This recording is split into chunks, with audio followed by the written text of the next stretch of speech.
জীবন কত সুন্দর না, খেলাধুলা করলে মন ভালো থাকে। কিন্তু আমার বাদ দিয়ে দেখ, তারা শুধু ঝগড়া করে। ওই তো তারা মানুষ না, অমানুষ।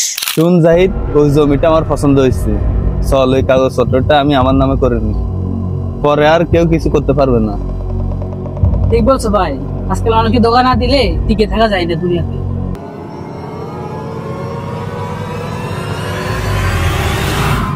ভাই এমন করিয়েন না, আল্লাহকে ভয় করুন। মেয়ে চুপ থাকেন, বেশি কথা বলেন। আল্লাহকে ভয় করলে কি পেট ভরবে?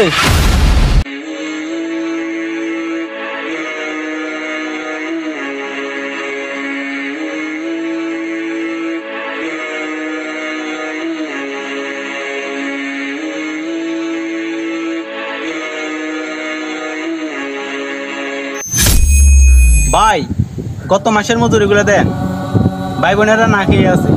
তোর মজুরি দিব আমি? পাগল হয়েছিস নাকি? এই তোর মতো গরিব ফেলে বাঁচতে কেন নেই, আমার তাতে মাথা ধরছে না। ভাই মানুষের কষ্ট দিতে পারেন কেমন? এই দুজন মানুষ নাকি অমানুষ? আমরা বড় হলে কেমন হবো? ওদের মতো না, আমরা ভালো মানুষ হব এবং মানুষের পাশে থাকবো।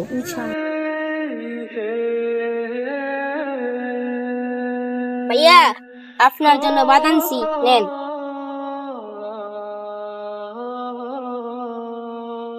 আল্লাহ তোমাদের সুখী করুক, তোমরাই আসল মানুষ।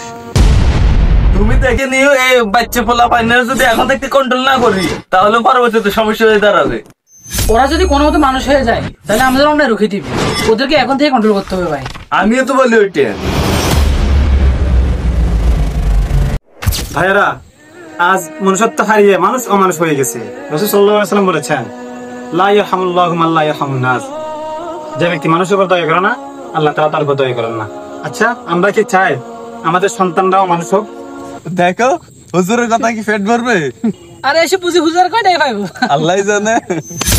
টাকা না ভাই, আমি চাই আল্লাহর ভয় মানুষের অন্তরে জাগুক। ভাই এই জমি আমার, দয়া করে দখল করতে আসিয়েন না।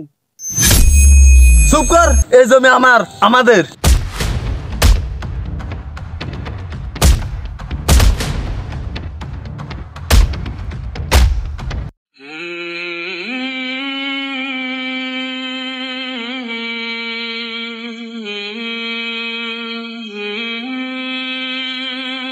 আহা, যারা অন্যায় দেখে চুপ থাকে তারাও মানুষ। আপনারাও তো মানুষ, কেন ভয় পান অন্যায়ের বিরুদ্ধে দাঁড়াতে? মানুষ তো আপনারা কম না। কারা তো সাহস আমাদের সামনে দাঁড়াইতো, আসুন ফাললে।